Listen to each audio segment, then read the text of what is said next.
হরিদ্বার ও ঋষিকেশ, হিমালয়ের কোলে জন্ম নেওয়া গঙ্গা, আর সেই গঙ্গার দুই তীরে ধরেই দাঁড়িয়ে আছে ভারতের দুই পবিত্র শহর হরিদ্বার ও ঋষিকেশ।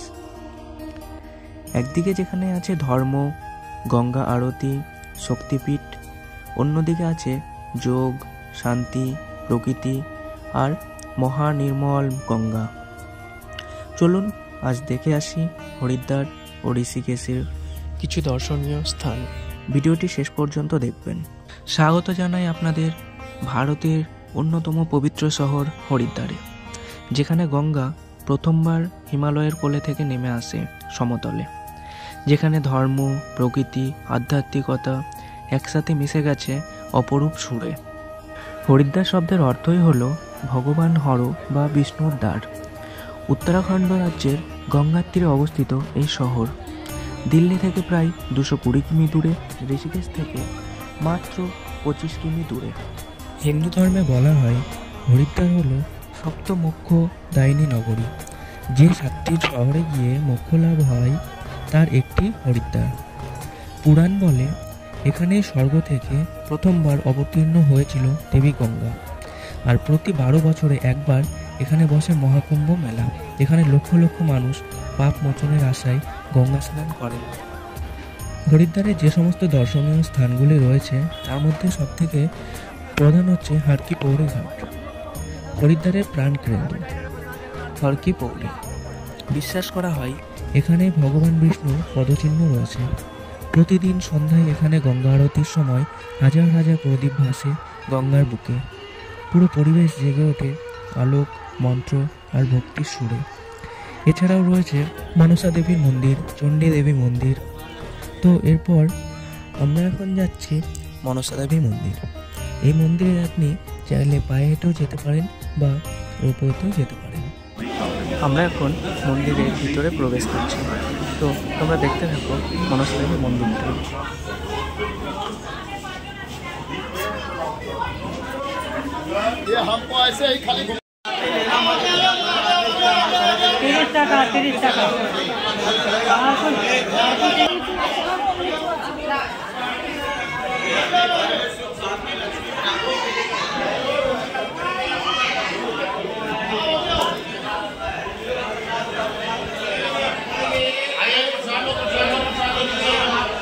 মন্দিরে প্রবেশ করার আগে এখানে থেকে পদ্মফুল কিনে নিতে পারে, মাত্র 10 টাকা।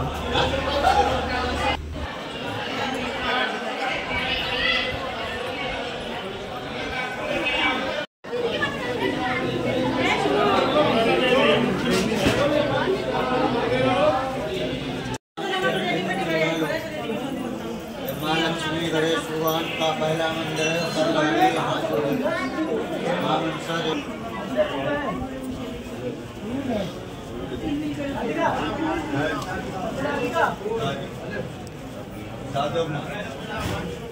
देवी प्रसाद को छुआ के जाएंगे। बोलो मनसा मैया की जय। अपना अपना प्रसाद दीजिए, प्रसाद दक्षिणा दान भेज जो भी रहे 7 बजे दो छुआ के जाना है। চলুন এবার যাওয়া যাক মাত্র 25 কিমি দূরে ঋষিকেশ, যা পুরো পৃথিবীতে পরিচিত yoga capital of the world নামে। গাড়ি এগোতে শুরু করতেই দুপাশে সবুজ পাহাড় আর মাঝখানে গঙ্গার নীল জল, পাহাড়ি হাওয়া, দূরে দূরে মেঘ আর প্রকৃতির শান্ত রূপ। এ যেন এক স্বর্গের পথে যাত্রা।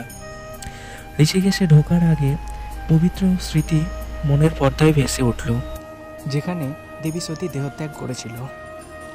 তো চলুন আজ ঘুরে আসি সতী কোথায় দেহত্যাগ করেছিল সেই জায়গাটা দেখে নিন।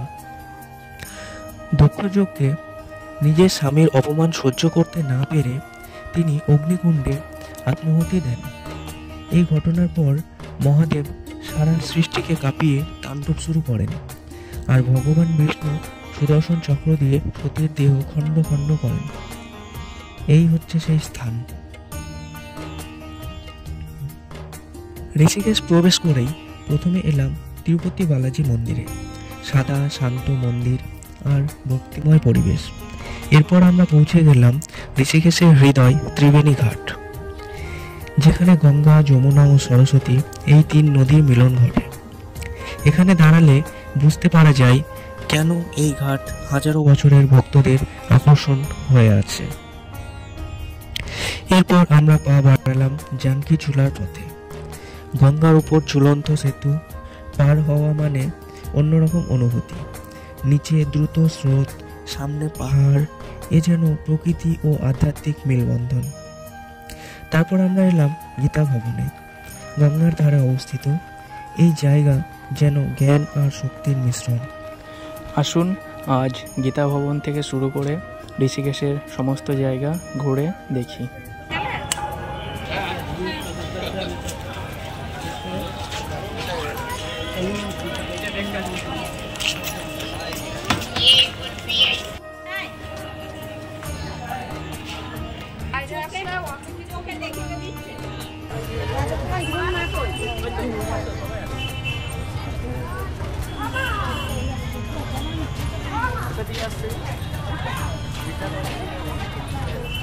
वो मिडिल দিয়ে যাওয়ার রাস্তা আর দুপাশে বাইক যাওয়া আছে।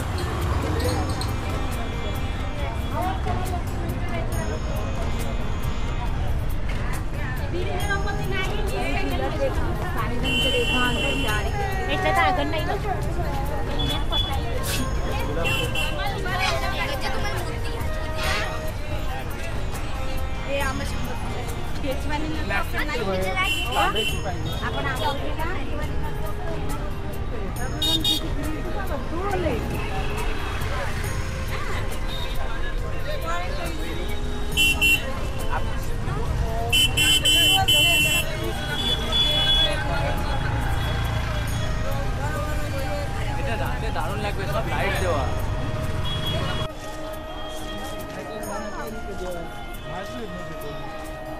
मछली देखो इधर में बड़ी बड़ी। ये राफ्टिंग चलो, राफ्टिंग चलो, ये राफ्टिंग।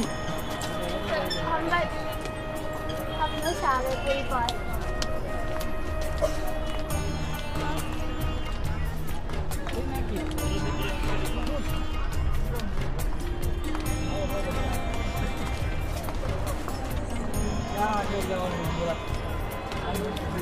এবারে আমরা চলে আসলাম ঋষিকেশের প্রতীক রামঝুলার উপরে। এখানে দাঁড়ালে বোঝা যায় কেন ঋষিকেশকে যোগ ও সাধনার রাজধানী বলা হয়। বাতাসে এক ধরনের শান্তির অনুভূতি থাকে, যেন দেবতাদের আশীর্বাদ ভাসছে। তো সব মিলিয়ে আপনাদের কেমন লেগেছে অবশ্যই জানাবেন। আশা করি আপনাদের ভালো লেগেছে আজকের এই যাত্রা। ভিডিওটি ভালো লাগলে লাইক, শেয়ার আর সাবস্ক্রাইব করতে ভুলবেন না। আগামী ভিডিওতে আবারও দেখা হবে। হর হর মহাদেব।